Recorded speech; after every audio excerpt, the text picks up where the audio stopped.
I get it, you're staring at the aisle of industrial equipment, scrolling through endless listings, and the thought that you could end up splurging on a lift table that never fits your shop's workflow is nagging at the back of your mind. You've probably heard the hype about pneumatic lifts being the clean solution for environments where oil or electricity are a no-go, but you're still wondering if that promise actually translates into everyday savings and smoother ergonomics for you. Link is in the description if you want to check the product details on Amazon. Let's walk through what the Vestil at 20 actually does for a small to mid-size workshop, and whether the price tag matches the real-world value. First off, the biggest thing people worry about with any lift table is whether it will actually make a noticeable difference in how they handle heavy parts. If you're spending minutes every shift bending over a bench, wrestling with bolts, or lifting components that tip the scales at 300+ pounds, a table that can raise and lower smoothly without you having to lean or strain can be a game changer. The at20 is a steel-framed platform that lifts up to 400 pounds, and it runs on shop air rather than electricity or hydraulic fluid. That means you can plug it into a standard 90 psi air line and you're good to go, even in clean room or food processing settings where any oil leak would be a compliance nightmare. Now, the first practical strength that shows up once you hook it up is the consistency of the lift.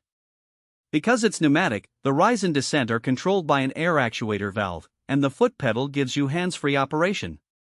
In a real workshop I visited, the mechanic used the pedal to lower a 350 pounds motor housing onto a workbench while his hands were already busy aligning bolts.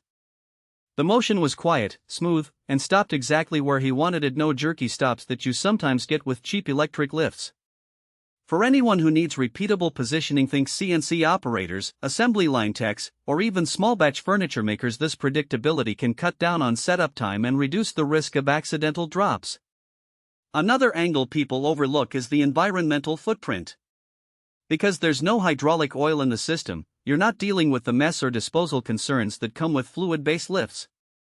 In labs or pharma environments, that alone can make the at20 a compliance-friendly choice.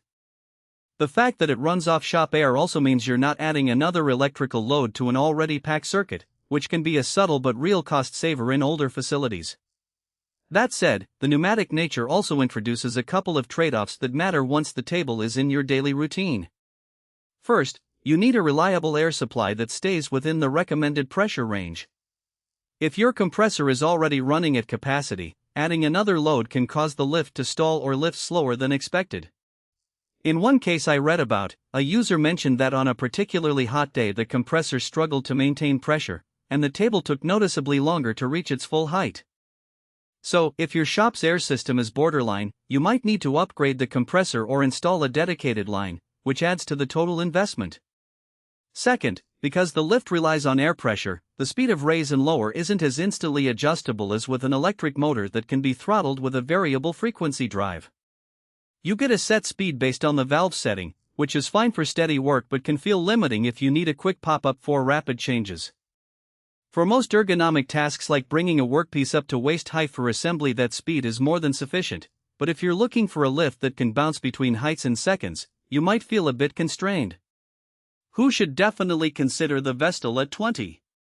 If you run a facility where cleanliness is a priority, think food packaging, electronics assembly, or medical device manufacturing, the fact that the table avoids oil and electricity on the moving parts is a major win. It's also a solid pick for shops that already have a robust compressed air system and need a reliable way to handle loads in the 300,400 pounds range without adding more electrical circuits. Small to medium fabricators who routinely lift engine blocks, large gears, or heavy tooling will find the foot pedal control intuitive and the height range just under 40 inches.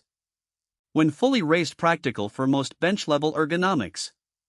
On the flip side, if you're a hobbyist working out of a garage with only a portable compressor, the at20 might feel like overkill. The same applies if your primary need is occasional, low-weight lifting. A manual hydraulic or electric scissor lift with a lower price point could meet those needs without the added airline complexity. Also, if you require ultra-fast lift cycles, say for a high-throughput production line where every second counts, you may find the pneumatic speed a bit sluggish compared to a dedicated electric model. Let's talk dollars and cents for a second. The at20 sits in a price bracket that reflects both its steel construction and the pneumatic actuation system. You're not just paying